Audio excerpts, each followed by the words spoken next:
Chairman Grassley, Chairman Thune, Ranking Member Feinstein, and Ranking Member Nelson, and members of the committee. We face a number of important issues around privacy, safety, and democracy, and you will rightfully have some hard questions for me to answer. Before I talk about the steps we're taking to address them, I want to talk about how we got here.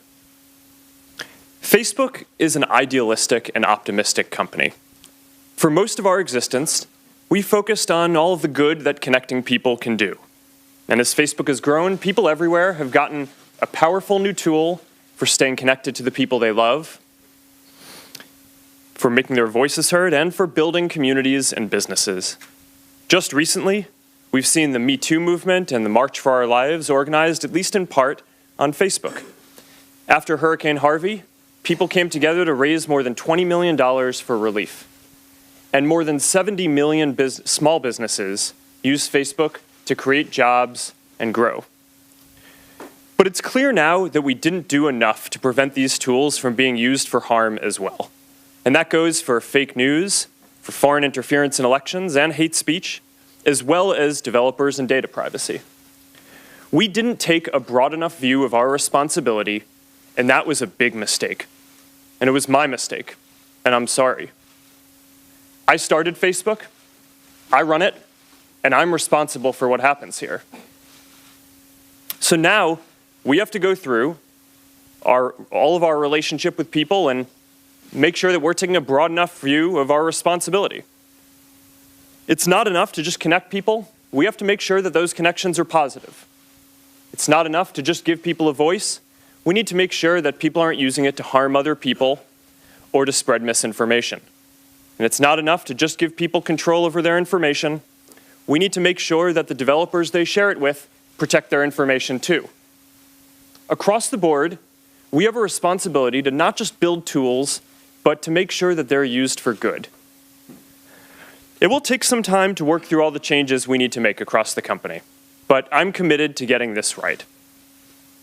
This includes the basic responsibility of protecting people's information, which we failed to do with Cambridge Analytica. So here are a few things that we are doing to address this and to prevent it from happening again. First, we're getting to the bottom of exactly what Cambridge Analytica did and telling everyone affected. What we know now is that Cambridge Analytica improperly accessed some information about millions of Facebook members by buying it from an app developer.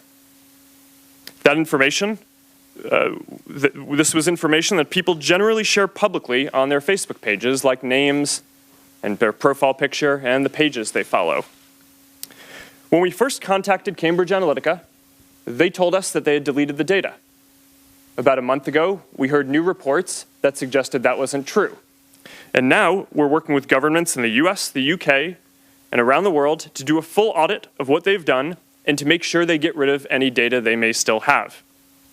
Second, to make sure no other app developers out there are misusing data, we're now investigating every single app that had access to a large amount of information in the past. And if we find that someone improperly used data, we're going to ban them from Facebook and tell everyone affected. Third, to prevent this from ever happening again going forward, we're making sure that developers can access as much information now.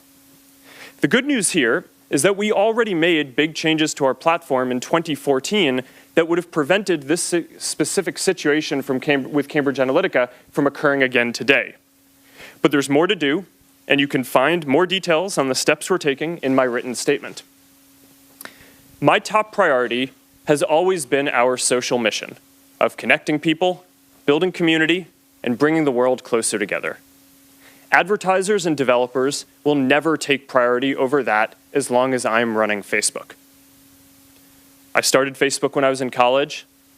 We've come a long way since then. We now serve more than 2 billion people around the world, and every day, people use our services to stay connected with the people that matter to them most. I believe deeply in what we're doing, and I know that when we address these challenges, we'll look back and view helping people connect and giving more people a voice as a positive force in the world. I realize the issues we're talking about today aren't just issues for Facebook and our community. They're issues and challenges for all of us as Americans. Thank you for having me here today, and I'm ready to take your questions.